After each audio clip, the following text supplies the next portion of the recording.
très heureux de prendre la parole ce soir sur un sujet que j'ai traité du temps où j'étais encore à l'Institut Sapidis, c'est vrai. J'ai enseigné la psychologie en particulier.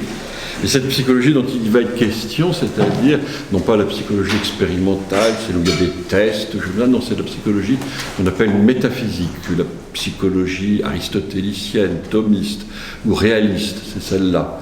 Et le petit article qu'on m'a demandé d'exhumer, je l'avais rédigé pour la revue du docteur Dickès, qui vient de disparaître, la Cime, les cahiers Saint-Raphaël. C'était un numéro justement sur la dépression et on cherchait à savoir si la dépression peut avoir un éclairage pas simplement pharmaceutique, si vous voulez, pas seulement matérialiste aussi. Est-ce que les questions philosophiques, morales, métaphysiques peuvent aider à comprendre cette maladie qu'est la dépression? Alors, parmi les contributeurs, certains ont envisagé l'aspect médical, d'autres ont envisagé l'aspect théologique, et moi j'ai envisagé l'aspect philosophique. Et l'intitulé donc de cet article, c'était « La philosophie peut-elle aider à comprendre la dépression ?» Pour un scientifique chimique pur, comme il en existe, je veux dire positiviste, matérialiste, la philosophie n'a rien à apporter. La dépression, c'est un phénomène qui doit être analysé de façon purement scientifique. Vous avez des gens comme Changeux, qui était professeur connu, et qui a commis un ouvrage qui s'intitule « L'homme neuronal ». C'est intéressant. Ça veut dire donc que l'homme se réduit à ses cellules nerveuses, n'est-ce pas? Il est simplement un agrégat, là, de neurones. Alors pour lui, non, ça s'explique de façon matérialiste, tout.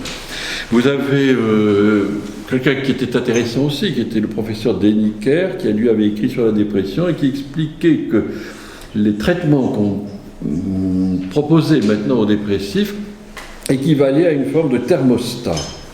C'est-à-dire donc que les patients étaient un petit peu, surtout les maniaco-dépressifs, étaient comparés à le poêle que vous avez à côté de vous. Mais on y mettait un thermostat avec par exemple les sels de lithium, et on pouvait essayer d'amoindrir les effets maniaques et d'essayer de faire remonter un petit peu les effets dépressifs, donc essayer donc de régler le thermostat.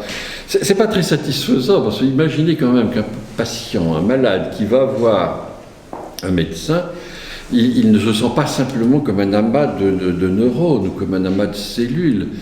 Il souffre, et sa souffrance n'est pas que physique. C'est vrai, bon, vous allez chez le dentiste, là c'est très simple, on est d'accord, chez le dentiste vous avez mal là, et c'est physique. Et tant qu'on ne vous a pas guéri là, tant qu'on ne vous a pas soulagé, ça va. Mais la dépression a quelque chose de particulier, c'est que ça n'est pas quelque chose de purement physique. C'est pas comme si je me suis cassé le pied parce que j'ai fait du ski ou chose là. Non, c'est pas ça.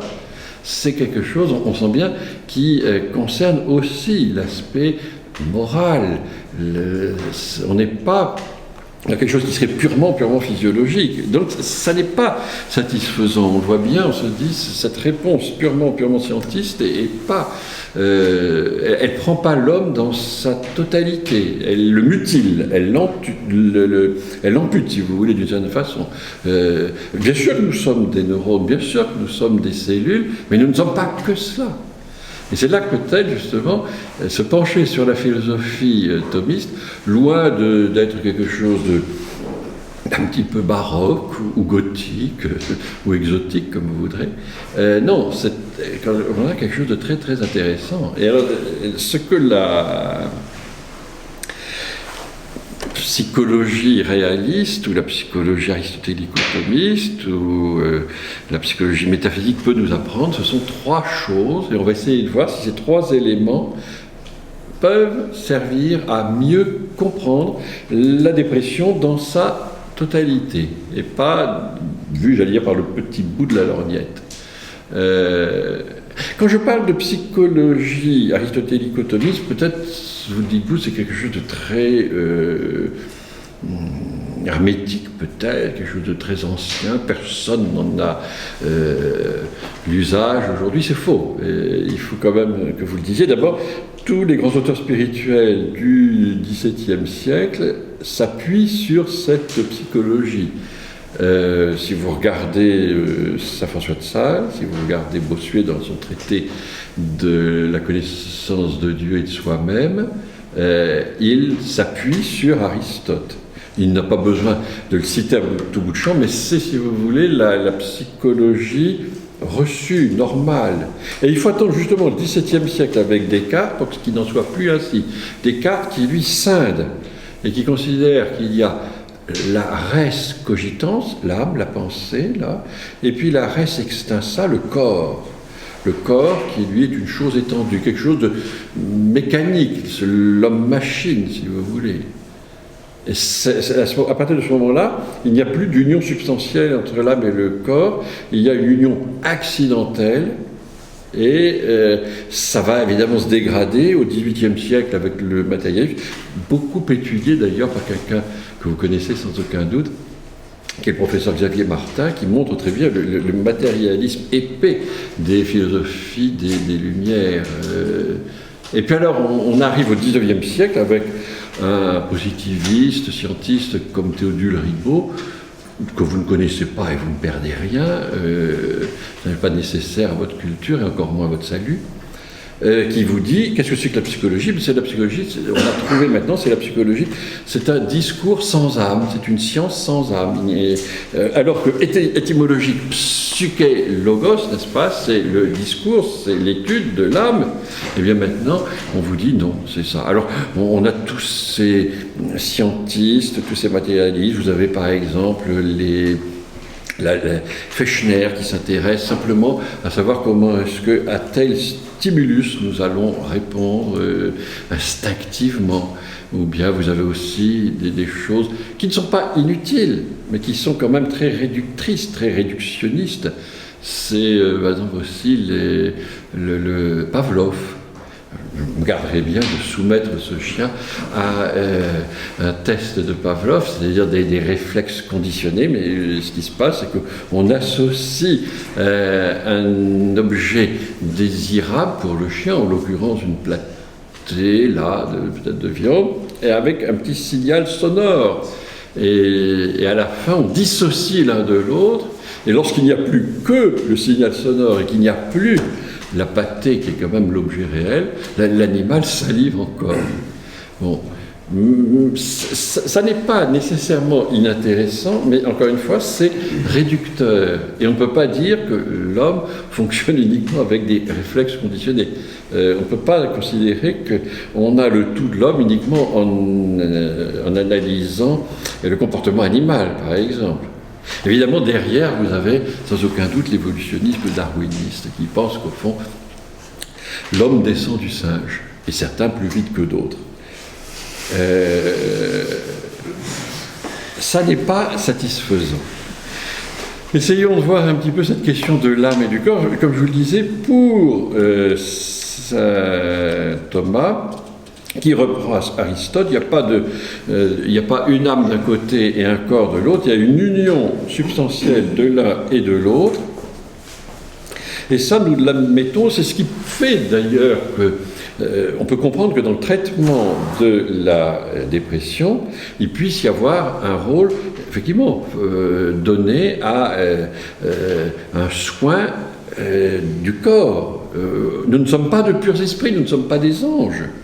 Et certains, par exemple, si vous avez un dépressif dont un des symptômes caractéristiques est l'insomnie, il ne dort plus depuis 2 mois. Apparemment, ça n'a pas l'air d'être votre cas, apparemment, vous n'êtes pas dépressif et encore moins insomniaque, on va vous réveiller. Comment dirais-je, c'est la chaleur qui veut ça. Ce qu'il faut se dire, c'est que on va d'abord lui apporter un petit peu de bien au niveau de son sommeil, qui recharge un petit peu ses batteries, pour parler familièrement, qu'il ait un peu de repos. Donc là, on ne nie pas ces choses-là. On ne dit pas simplement à quelqu'un, vous êtes dépressif, vous ne dormez pas, je vais vous tenir un discours qui va vous remonter le moral, etc. Non, il faut déjà commencer. Comme si vous voulez à quelqu'un qui est affamé, on ne va pas lui dire, parce que ventre affamé ne supporte pas les discours. Non, non, on va lui dire, d'abord on va vous nourrir et ensuite on va peut-être parler d'autre chose. C'est ça. Donc, encore une fois, cette dimension corporelle, elle est assumée, elle n'est pas niée, mais on ne veut pas qu'elle soit considérée comme exclusive, totale. Donc, nous ne sommes pas, encore une fois, simplement des neurones. Le deuxième aspect, qui sera peut-être évidemment un petit peu plus long à expliquer. Et là, je vais essayer de faire, mais je n'ai pas de tableau, donc je vais essayer de faire ça. Vous allez essayer d'y réfléchir, de méditer, de vous représenter les choses. Comment est-ce que la psychologie aristotélicienne voit l'âme humaine? Elle la voit d'abord à partir de deux phénomènes fondamentaux. Il y a le phénomène de la connaissance et le phénomène de l'appétit, du désir. Et ça se place sur deux niveaux. Un niveau animal, que nous avons en commun avec les animaux, et un niveau proprement humain, rationnel. Entre les deux passe justement ce qu'on appelle la différence spécifique, c'est-à-dire ce qui fait que nous sommes spécifiquement différents des animaux. Vous voyez donc, ça vous fait un tableau avec 4 cases. Peut-être essayer de faire ça sur le dos d'une de ces feuilles, pour ceux d'entre vous qui ont besoin d'une visualisation. Vous ne verrez peut-être pas assez. On va déjà commencer comme ça. Là, ici, voilà, et au niveau rationnel. Vous voyez, ça vous donne ça. Vous avez ici la connaissance, vous avez ici l'appétit, au niveau animal, au niveau rationnel, au niveau sensible, au niveau rationnel. D'accord? Maintenant, il faut remplir les cases. Qu'est-ce qui permet d'avoir une connaissance proprement sensible, que nous avons en commun avec les animaux? Et bien là, il faut le savoir, il y a 5 sens externes. Je ne pense pas que ça vous fasse un scoop, vous avez dû connaître ça, les 5 sens externes. Donc, bien sûr, c'est l'oreille, la vue, l'ouïe, le toucher, l'odorat, bon. Et puis alors, les 4 sens internes qui, eux, sont...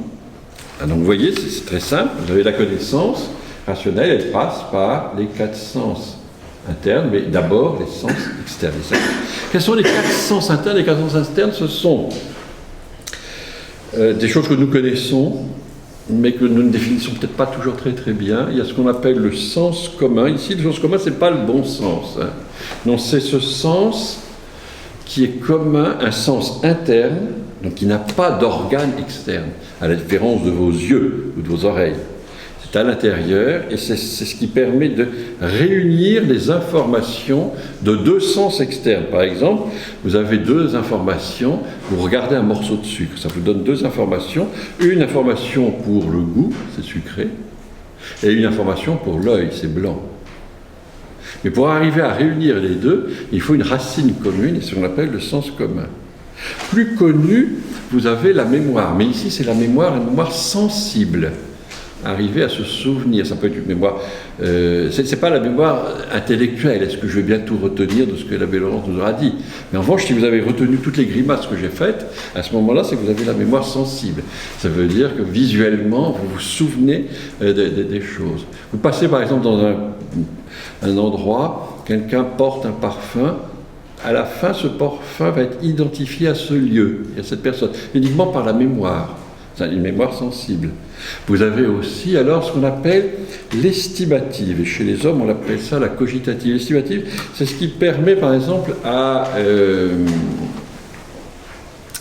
l'oiseau de construire son nid, c'est-à-dire qu'il va, c'est toujours un sens interne, c'est-à-dire qu'avec les petites brindilles qu'il réunit, il est en train de construire quelque chose qui est un tout, on ne peut pas dire qu'il a une intelligence, ce n'est pas une intelligence de type conceptuel, discursif, etc., mais il y a une intelligence pratique.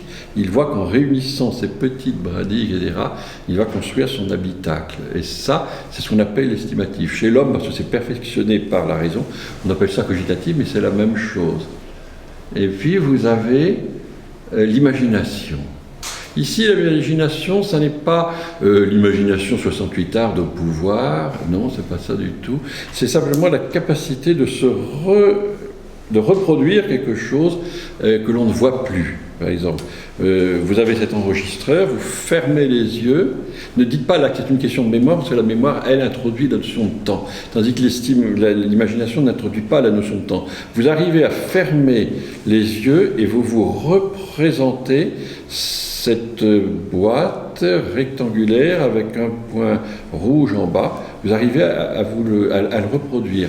Là, il n'y a pas de notion de temps, mais vous arrivez à le reproduire. C'est ça, c'est ce qu'on appelle l'imagination.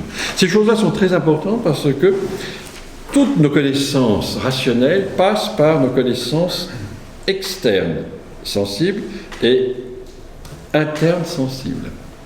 Les réalistes vous disent, je pense que vous devez le savoir, parce que vous avez dû étudier cela, il n'y a rien dans l'intelligence qui ne soit au préalable passé par le sens.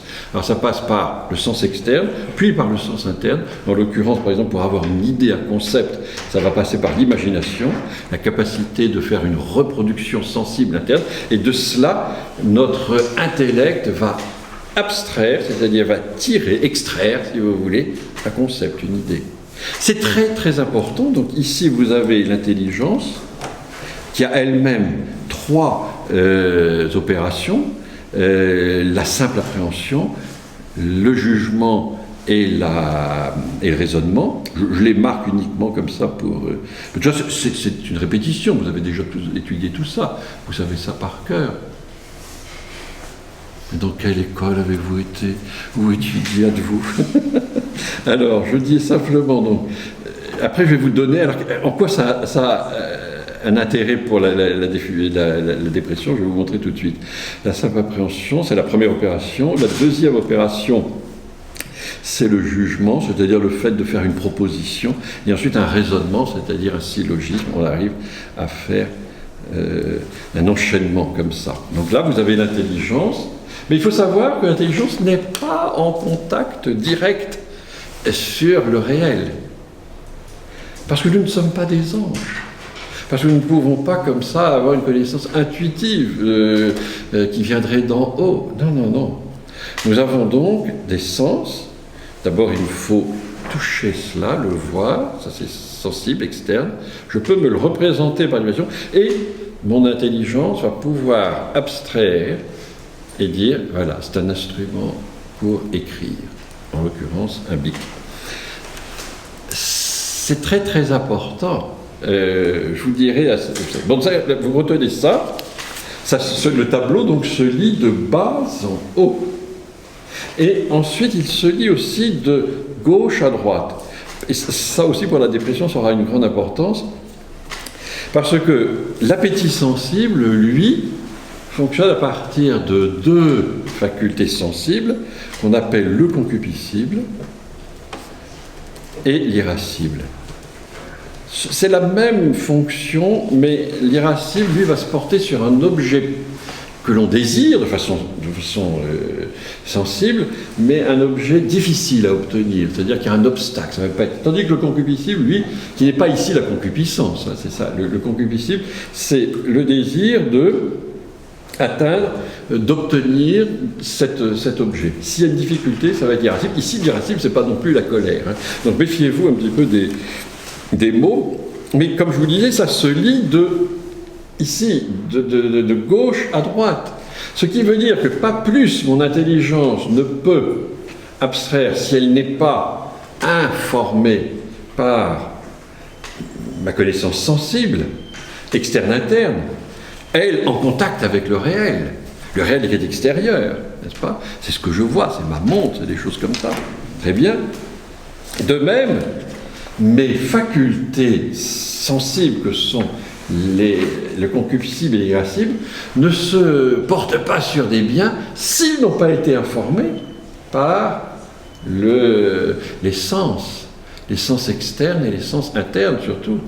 Et là, ça devient très facile. Nous le savons bien. Il se trouve que les deux facultés sensibles, irascibles et concupiscibles, sont à l'origine de ce que déjà Aristote avait appelé les 11 passions fondamentales. C'est-à-dire le désir, c'est-à-dire la haine, c'est-à-dire l'espoir, toutes ces formes, c'est ça. Ça veut donc dire que les passions qui sont créées, si vous voulez, par le concupiscible et par l'irascible, ces passions-là dépendent de l'information que nous leur donnons ici au niveau du sens. Alors, prenons des exemples très simples. Il se trouve que la haine est une passion, la haine sensible. Il est certain que si je veux que cette haine se déclenche, il faut déjà que j'ai vu l'objet de la haine. Il faut aussi que je l'ai imaginé. Mais si je veux au contraire que cette haine, au lieu de s'amplifier, au lieu de s'aggraver, de s'envenimer, de devenir plus purulente, eh bien si je veux que cette haine s'amoindrisse, je ne veux pas être dominé par cette passion de la haine, qu'est-ce que je vais faire?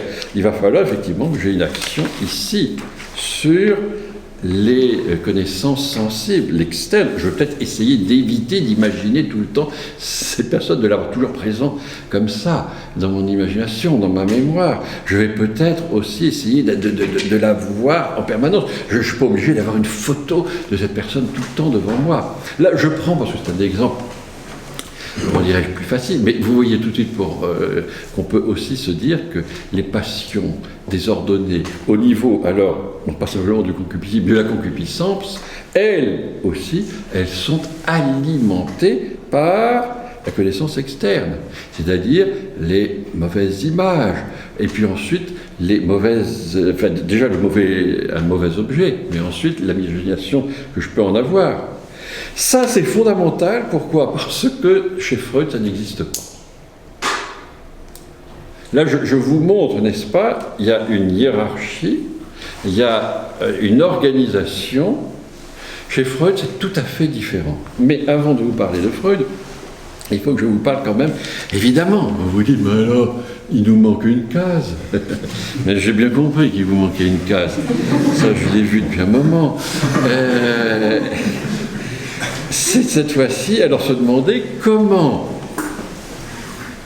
cet appétit rationnel, lui, va fonctionner.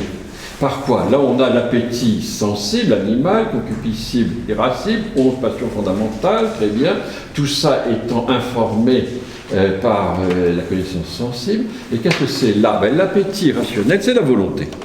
Et là-dedans, vous avez la liberté. Et ça, c'est là que se trouve la liberté.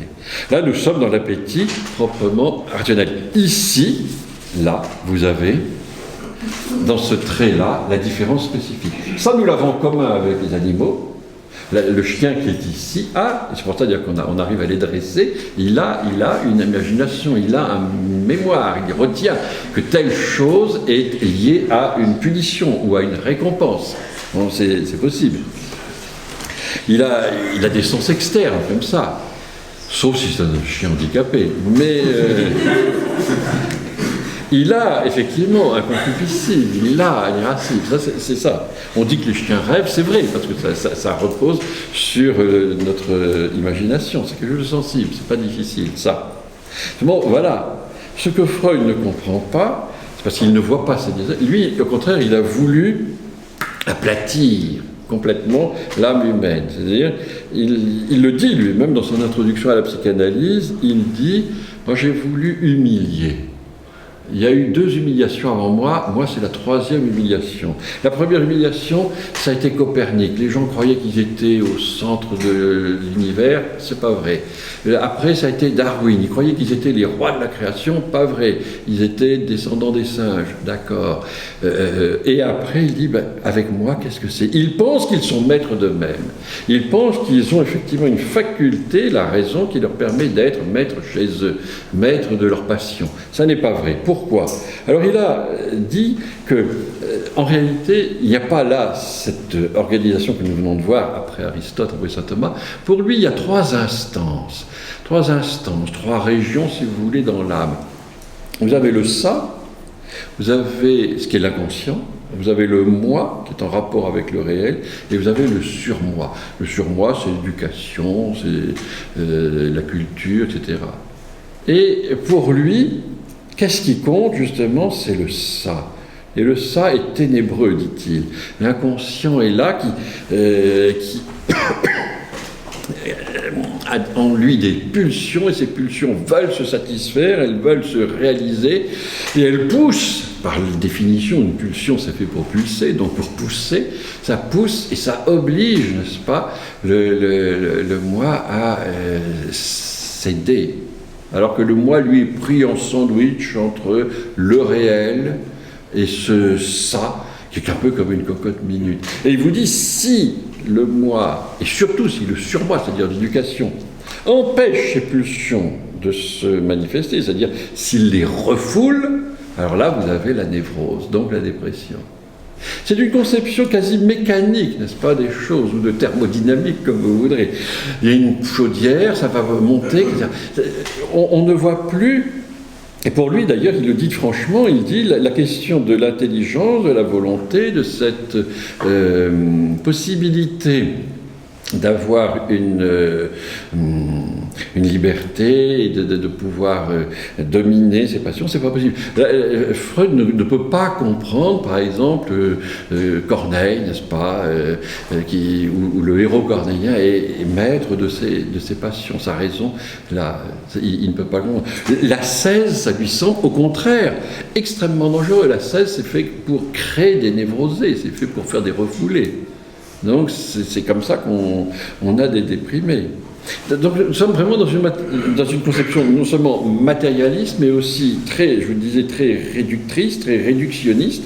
Et là, il est certain que la conséquence de cette façon de voir, c'est que l'homme devient, à ce moment-là, dans la perspective freudienne, il devient comme irresponsable, il n'a plus de liberté. Et c'est très difficile à ce moment-là de s'en sortir si on ne peut pas diriger, si on est mu, si on est dirigé soi-même par des pulsions qu'on ne peut pas vraiment contrôler. Et quand on croit qu'on peut les contrôler, en réalité, dit-il, on ne fait que les sublimer, mais elles sont là, toujours présentes, et toujours prégnantes, et toujours fortes, et ça. Donc, c'est une conception dangereuse parce que, en réalité, elle ampute l'homme là de sa liberté, de sa responsabilité. À partir de ce moment-là, l'homme ne peut pas se sentir maître de son destin, et c'est bien d'ailleurs ce que Freud a voulu. C'est pour ça qu'il faut... Alors là, vous avez quantité de livres, je vous les laisse découvrir par vous-même. Personnellement, quand j'avais votre âge, parce que j'ai eu votre âge, figurez-vous, il y a une période où j'ai eu comme vous des cheveux, des dents, des illusions. Tout ça est tombé depuis. Eh bien, j'avais lu, je me souviens, entre l'Hippocane et la Canne, j'avais lu Rudolf Haller sous l'Anti-Freud de Louis Junier, très intéressant. Un ouvrage extrêmement dense, un petit peu compact, comme tout ce que faisait Louis Junier, mais qui montre des choses très, très, très, très justes. Enfin, vous retrouverez des choses intéressantes. Si vous avez, ça a été réédité, si vous voulez, vous pouvez faire ça. Maritain disait, bien que Maritain n'ait pas été toujours d'une clarté parfaite sur la question de Freud, parce qu'il a admis une distinction entre la méthode et la doctrine, en disant, bon, la doctrine n'est pas bonne, mais la méthode est bonne. Mais ça, il était influencé d'ailleurs par un certain Roland d'Albiez, ce qui n'est pas une bonne chose. On ne doit pas distinguer. La méthode correspond à la doctrine. Si la doctrine est mauvaise, la méthode aussi va être mauvaise. Enfin bon, il a eu quand même une formule heureuse à un moment dans un numéro de la revue Thomiste, et il dit « Il y a chez Freud fondamentalement une haine de la forme. Et ici, la forme, qu'est-ce que c'est? Dans l'illémorphisme, c'est-à-dire dans la conception de l'homme comme un composé substantiel. Dans une substance, il faut une matière, une forme. Sa matière, c'est son corps, sa forme, c'est son âme. Eh bien, Freud, justement, a la haine de l'âme, a la haine de la forme, ce qui rend l'homme spécifiquement humain. Et il faut le savoir. Il y a chez ces modernes, on dit, n'est-ce pas, à la suite de Nathalie Sarraute, on dit ce sont les maîtres du soupçon. Bla. Oui, mais ces maîtres du soupçon qui sont Nietzsche, Freud, Marx, ces maîtres du soupçon travaillent comme ça, c'est un travail de sape.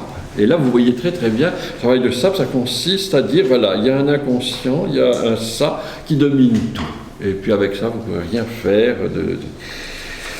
Dans ce cas-là, je ne vois pas très très bien comment on peut soigner. Et la preuve en est, c'est que les cures psychanalytiques sont d'une lenteur et d'une cherté extraordinaire. C'est-à-dire que vous avez des gens qui ont été soignés par Freud ou par ses disciples, pas 1 an, pas 2 ans, mais 10 ans, 14, 20, 30 ans, enfin, tant qu'ils avaient de l'argent. Et c'est pour ça qu'il y a des réactions actuellement qui ne sont pas inspiré par le réalisme aristotélico-thomiste, mais au moins quand même par un certain réalisme, et qui disent non, on ne peut pas supporter ça. Ce sont ces comportementalistes qui, eux, disent on ne peut pas supporter des cures aussi longues, où d'ailleurs le patient est un petit peu rendu dépendant du psychanalyste, ce qui n'est pas normal. Ben donc, ça serait une autre question, il y aurait beaucoup d'autres choses. Mais enfin, retenons ce que je pense, il faut se dire effectivement que cette subversion de l'âme humaine a des conséquences très pratiques. On a sapé. Qu'est-ce qui se passe? Ben, ça veut dire qu'à partir de ce moment-là, si c'est à un niveau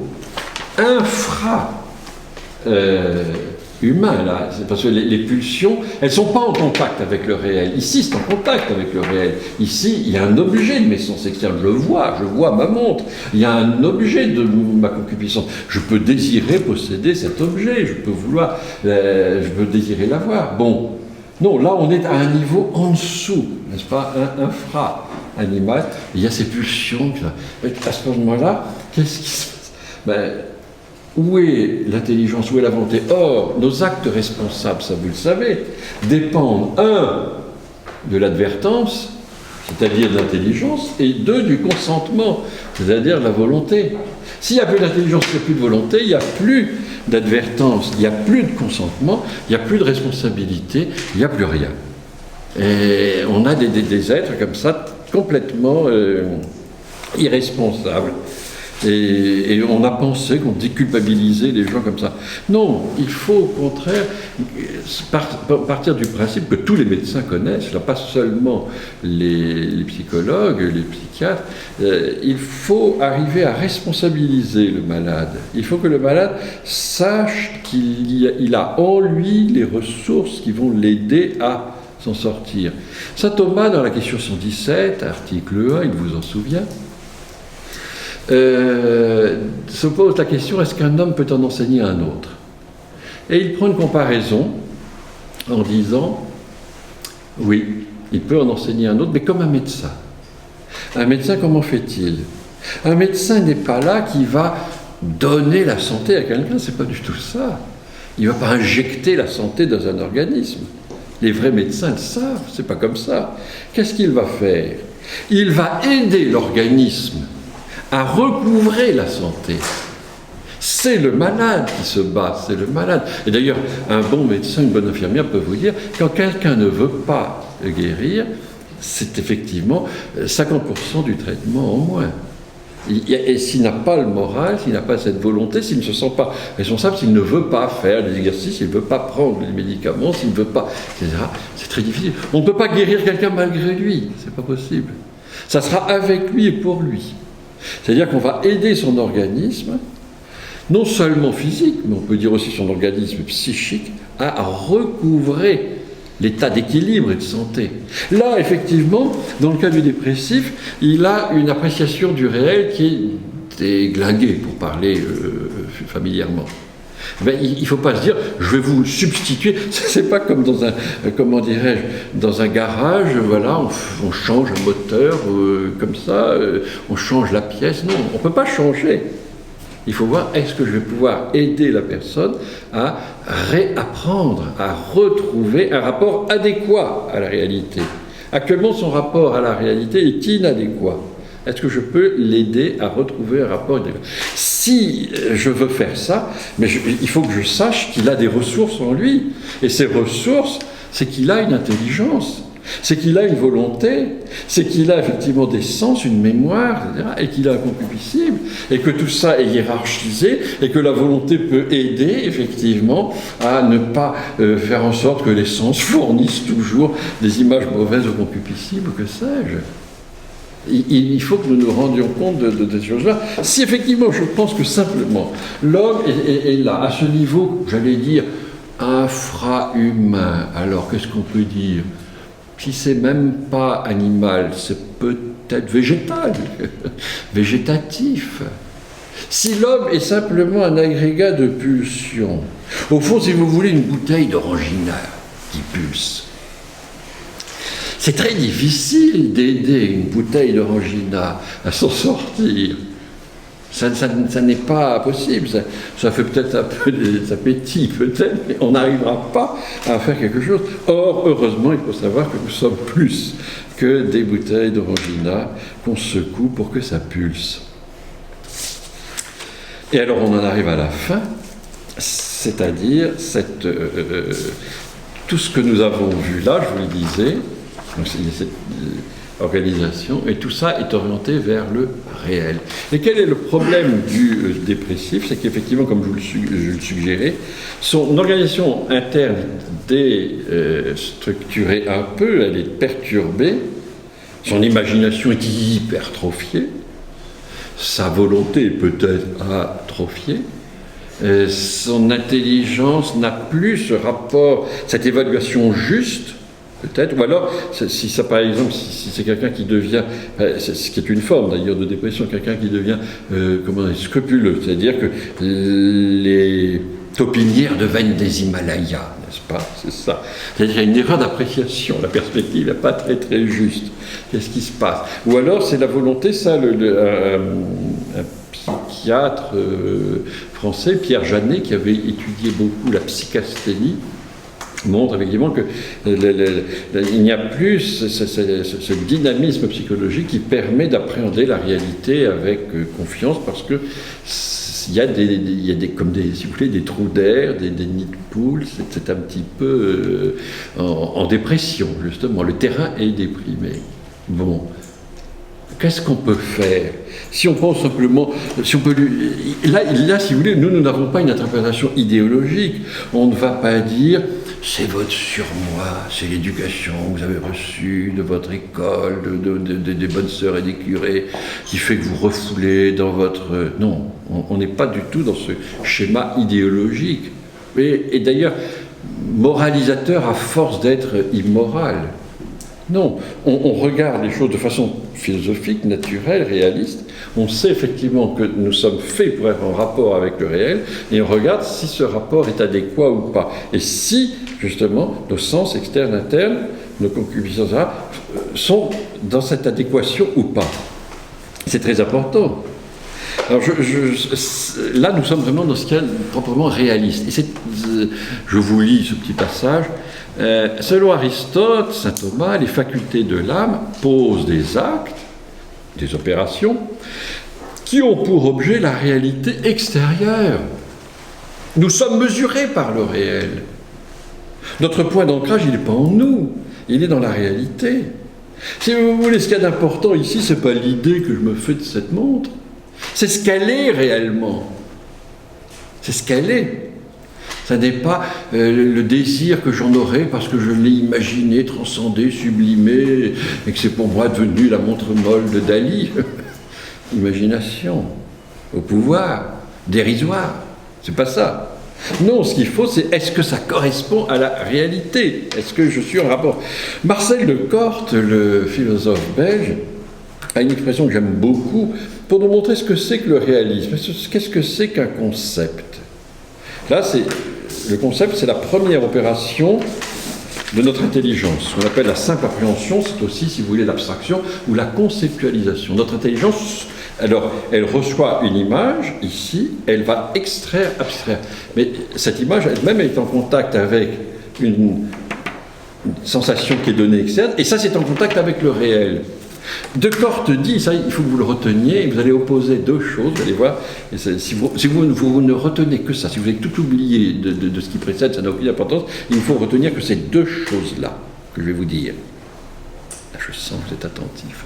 Eh bien, première chose, Marcel Descartes vous dit, le concept est le fruit des noces de l'intelligence et du réel. Qu'est-ce que ça veut dire? Ça veut dire que mon intelligence, elle ne peut pas s'auto-féconder. Elle a besoin de la réalité extérieure pour être fécondée. Ça passe effectivement par la médiation des sens externes internes, mais c'est le réel. Je ne peux pas me faire des idées comme ça, tout seul. Ces gens qui se font des idées, tout seuls, sans qu'il y ait un rapport avec le réel, ou alors un réel qui a été complètement transformé, défiguré, c'était plus le réel. Ces gens-là sont dans ce que l'on appellerait peut-être, dans le langage un petit peu concret des gynécologues, une grossesse nerveuse. Vous voyez ce que je veux dire? Une grossesse nerveuse, c'est-à-dire la personne n'est pas fécondée et elle se fait une idée. Mais ça n'est pas comme cela que fonctionne. Les idéalistes font ça, effectivement. Les idéalistes considèrent effectivement qu'ils ne sont pas informés par le réel, ils ne sont pas à l'écoute du réel, ils ne sont pas à l'école du réel. C'est eux qui informent ce réel, qui informent cet objet. On le sait avec Kant, c'est ça la révolution copernicienne de Kant. Mais ce n'est pas la réalité, ça. Et ça a une conséquence extrêmement grave au niveau de la dépression. Si vous voulez, j'allais dire, l'idéalisme peut donner effectivement des formes de pathologie qu'on appelle dépressives. La deuxième chose qu'il faut que vous reteniez, Louis Junier donne une définition du dépressif, névrosé. C'est très intéressant, c'est court, et on comprend. On dit, oh là, il n'y a pas besoin d'avoir fait des études... il ne faut surtout pas avoir fait même l'ENA pour comprendre ça. Ça serait un handicap. Je vous le dis tout de suite. Qu'est-ce qu'il dit? Il dit, au fond, le déprimé, c'est celui qui reproche aux choses d'être ce qu'elles sont, et non pas ce qu'il voudrait qu'elles soient. Donc voilà, les choses sont ce qu'elles sont. Il reproche à ces choses de ne pas se plier à ce qu'il voudrait, lui, qu'elles soient. Alors donc toujours l'idée d'une frustration, d'une déception. Là, on n'est pas dans le refoulement, non, c'est tout simplement que la personne n'est pas dans un rapport adéquat, elle n'est pas capable d'accepter. Je ne sais pas, par exemple, mettons, accepter qu'il y a des saisons, qu'on ne peut pas avoir des fraises en hiver, c'est comme ça. Alors, si on ne l'accepte pas, on peut effectivement se révolter. Et alors, on pourra chercher aussi des compensations. Puisque je suis frustré, puisque je suis déçu, je vais chercher à compenser. Alors dans mon imagination, qu'est-ce que je vais essayer de faire? Allers a vu des choses là très très intéressantes et qu'il faudrait certainement étudier un peu plus profondément. Il dit que lui par exemple ne pense absolument pas que les pulsions, parce que chez Freud, les pulsions sont de deux ordres, n'est-ce pas? C'est Eros et Thanatos, c'est-à-dire la sexualité et la pulsion de mort. Et pour lui, c'est ça, les forces fondamentales, c'est ça, c'est la sexualité qui pousse, qui pousse, qui pousse. Et de façon aveugle et animale. Junier et Allers surtout pensaient que non. Souvent, il y a un problème beaucoup plus grave. C'est une frustration beaucoup plus grave qui est au fond. C'est-à-dire que la personne n'admet pas la réalité des choses. Elle n'admet pas, par exemple, d'être à sa place, d'être ce qu'elle est, c'est-à-dire pas nécessairement empereur ou Jupiter, si vous voulez. Si on pense à notre président de la République. Et non, nous ne sommes pas Et alors, c'est là qu'effectivement on peut chercher des compensations, peut-être d'ordre imaginatif ou sexuel. Mais la dimension est complètement inversée. Il ne voyait pas à l'air des choses comme ça. Pour lui, il y a un conflit fondamental, c'est est-ce que je suis en adéquation avec la réalité ou pas? Et il appelle ça le conflit métaphysique. Et il dit d'ailleurs, je n'ai jamais vu de névrose qui en dernière analyse ne soit une question métaphysique non résolue. Ces questions que les malades se posent ne sont pas des masques. Ça vous intéressera, ça, ces temps-ci. Ce n'est pas des masques. Il n'y a pas derrière ces questions non résolues un conflit de pulsions chez Freud, ni la volonté de puissance d'un des disciples dissidents de Freud, Adler. Non, c'est la dernière et capitale question qui inquiète ces êtres et à laquelle ils n'ont pas osé donner réponse ou qu'ils n'ont pas osé se poser véritablement. Vous mettriez ça en perspective avec la belle citation que vous connaissez de Bernanos, on n'a rien compris à la modernité, au monde moderne, si on n'a pas compris que c'est une vaste conspiration contre toute vie intérieure. C'est-à-dire la possibilité justement de se poser ces questions essentielles. Si vous réduisez simplement la personne à être qu'un consommateur, si vous l'amputez de cette dimension spirituelle, métaphysique, il ne faut pas s'étonner qu'il y ait effectivement des névrosés, des frustrés, des dépressifs, et qui cherchent des paradis artificiels comme évasion à cette prison. Allers dit à juste titre, en écrivant d'ailleurs une lettre en 1949 à Louis Junier. Louis Junier était prof de philosophie en Cagne au lycée Fermat à Toulouse. Et Allers était un professeur de psychiatrie qui vivait aux États-Unis et à qui on doit plusieurs livres intéressants. Et c'est Junier qui l'a fait connaître en France, en 1950, dans un ouvrage qui s'intitule justement Rudolf Allers sous l'anti-Freud. Et donc je vous disais qu'il était encore disponible. Mais je reconnais assez dense, assez compliqué. Là, il faudrait quelqu'un qui accepte de mettre un petit peu à la portée de Junier. Ne délaye pas, ça c'est le mot qu'on puisse dire.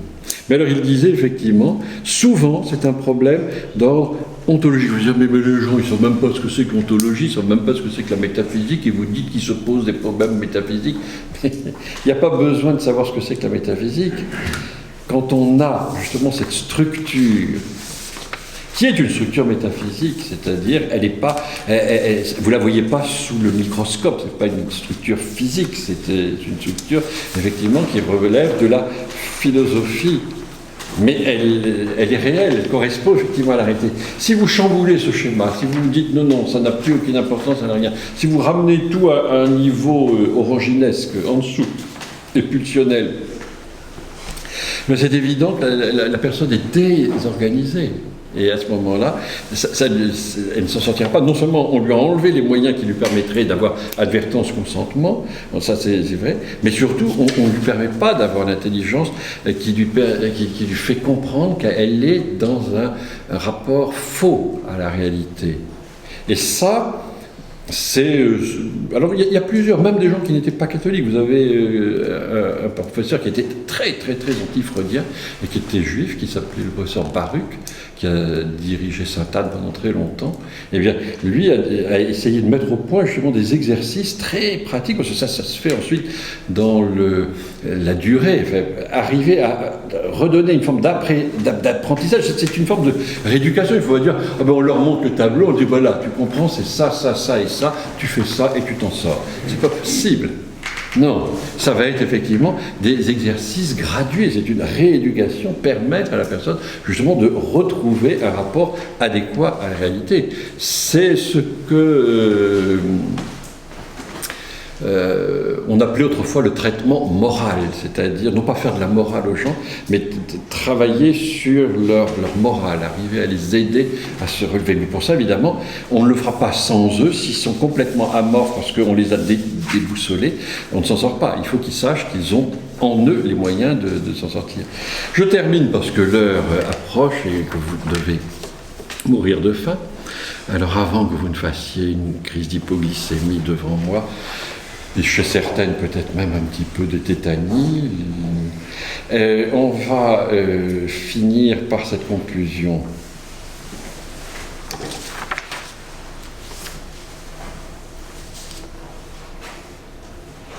Allers, à la différence donc de Freud, prend le patient par le haut. Freud le prend par le bas. Ça, il faut arriver à... C'est vraiment le regard d'en bas. C'est-à-dire, là, je ne vois pas ça en termes moral, je vois ça vraiment déjà en termes simplement métaphysiques, c'est-à-dire qu'on le voit à un niveau infra même animal. C'est ça. Peut-être le niveau de l'amibe, peut-être. Mais ça, c'est pas très glorieux. Bon, tandis que là, Allers, lui, le voit avec sa différence spécifique. Ça, c'est la grande différence. C'est le regard par le haut. Et vous pouvez vous dire, mais est-ce que nous sommes les seuls à comprendre ces choses-là? Est-ce que nous sommes le petit reste, la petite réserve des derniers, des Mohicans? Non. Il y a des gens qui commencent à se poser des questions. Parmi nos contemporains, mais à qui il manque justement cette philosophie aristotélico-thomiste. Alors ils voient les choses en creux, si vous voulez. Ils arrivent à établir un diagnostic, mais ils ne peuvent pas remonter à la cause. Ils voient les symptômes, si vous voulez, mais ils ne voient pas la cause. Et ça, c'est très embêtant. J'en veux pour preuve, par exemple, simplement le titre d'un sociopsychologue, un psychosociologue, pardon, qui s'appelle Alain Ehrenberg. Il a un ouvrage, rien que cet ouvrage va vous faire comprendre, le titre uniquement. Qu'est-ce que c'est? Lui, il dit, voilà, la fatigue d'être soi, dépression et société. Qu'est-ce que ça veut dire donc? La dépression individuelle se retrouve aussi au niveau social. Il y a des sociétés dépressives, et nous sommes un peu dans une société dépressive, bombardée d'informations anxiogènes. Donc il y a ça, effectivement, une dépression individuelle et sociale, et qui n'est pas une dépression économique, mais qui est vraiment une dépression psychologique et morale. Mais ça repose sur quoi? Ça repose sur la fatigue d'être soi. C'est-à-dire qu'il y a une lassitude, on ne veut plus être soi. C'est-à-dire qu'on ne veut plus assumer sa différence spécifique. On ne veut pas être soi, c'est-à-dire autre chose qu'un animal, autre chose qu'un amibe, autre chose qu'une bouteille d'orangina. On ne veut pas assumer cette différence. Alors je vais vous lire un petit texte. Alors là, cette fois-ci, d'un auteur qui, lui, connaît très bien toutes ces choses-là. C'est le père Calmel, dans École chrétienne renouvelée, et qui montre très bien, alors lui, c'est pour vous montrer que même dans tous ces classiques, je disais bien sûr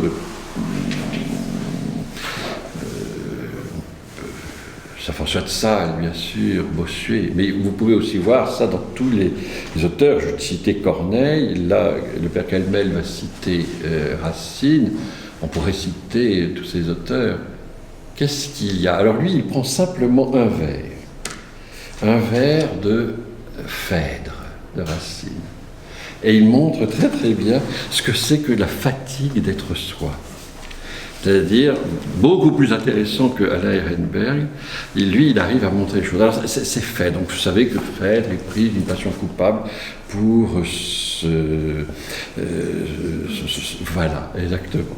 Et donc, elle en a assez. Elle voudrait céder, elle voudrait se laisser aller.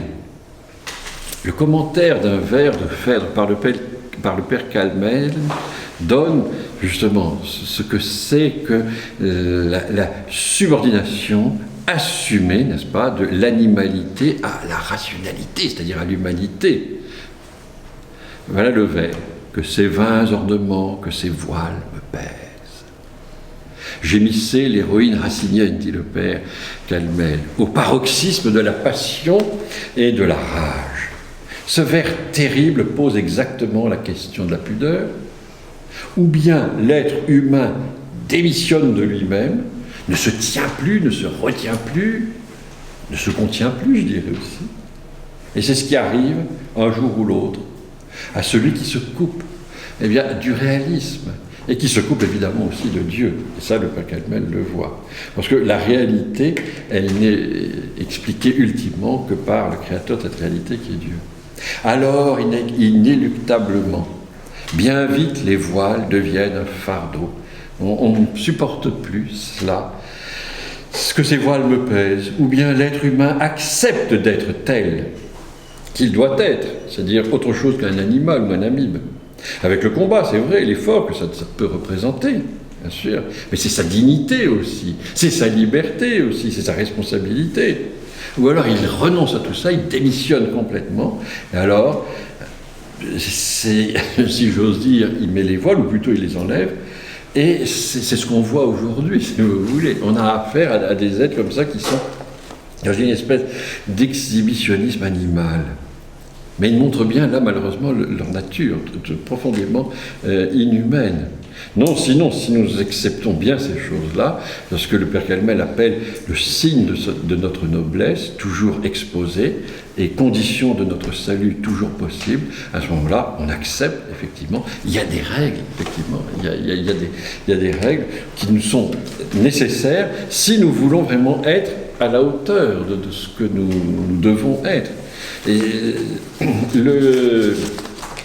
Allers, comme les autres, disent bien que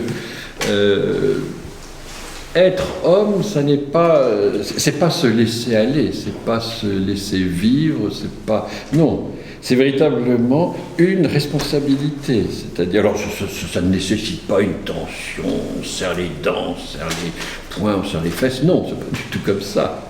Non, c'est le sens qu'il y a effectivement des repères réels, objectifs, il y a une hiérarchie, il faut connaître ces choses-là, et je veux dire, je dois effectivement accepter cet ordre-là. Sinon, mais le drame, évidemment, c'est ce que je vous disais, le drame, c'est que nos contemporains n'ont plus cette connaissance de la psychologie proprement humaine, de cette nature proprement humaine, alors ils ne savent plus. Si vous voulez, je paraphraserai un titre d'un sociologue que vous connaissez peut-être, Edgar Morin, qui parle à un moment du paradigme perdu. C'est intéressant parce que vous voyez, il fait un jeu de mots sur le paradis perdu. Pensons un petit peu au poème de Milton, Lost Paradise. Le paradis perdu, chassé, n'est-ce pas? Et qu'est-ce que c'est que le paradigme perdu? C'est-à-dire, c'est le modèle. Le modèle est perdu. C'est-à-dire qu'on l'a bazardé. Il n'y a plus de modèle humain, il n'y a plus cette structure, n'est-ce pas, voulue par notre Créateur, c'est ce que nous avons vu. Et alors maintenant, on est à la recherche, on se donne à soi-même toujours un nouveau paradigme, un nouveau modèle, une nouvelle structure. Et alors, où il y a quelques réactions tardives et un petit peu plus symptomatiques que vraiment explicatives et qui vont à la cause des choses, ou alors c'est l'enfoncement. Et alors, l'ultime paradigme que l'on refuse, ben, ça va être la différence des sexes, ça va être la théorie du genre, ça va être le transhumanisme, n'est-ce pas? C'est-à-dire, il n'y a plus de modèle, c'est-à-dire arriver à détruire complètement l'homme qui a été créé à l'image de Dieu. Pour détruire l'image de Dieu, il faut détruire l'homme lui-même, n'est-ce pas? Parce qu'il est sur ce modèle, et si on veut détruire ultimement Dieu, il faut aussi détruire celui qui est créé à son image. Voilà, c'était cela que je voulais vous dire ce soir. Merci.